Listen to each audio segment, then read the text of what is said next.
दासी प्रथा राजस्थान में बहुत लंबे समय से थी और बहुत ही व्यवस्थित प्रथा थी।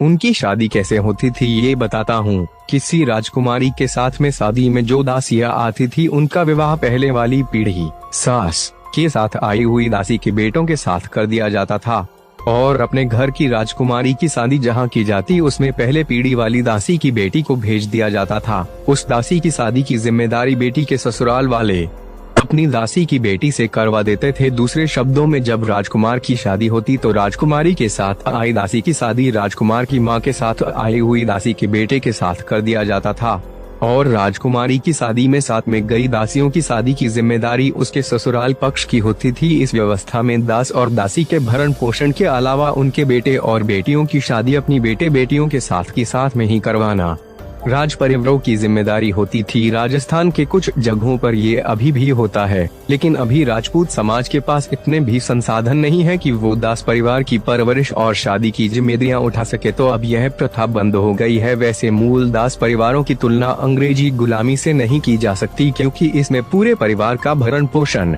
रहन व्यवस्था, शादी व्यवस्था और अन्य पूरा खर्च अच्छे से उठाना राज परिवारों की पूरी जिम्मेदारी हुआ करती थी। लेकिन समय के साथ कहीं कहीं इसमें खराबी और शोषण जुड़ गए थे, जिसे हर तरफ दिखाया जाता है। उम्मीद करता हूँ मैं इस शादी व्यवस्था को समझा पाया।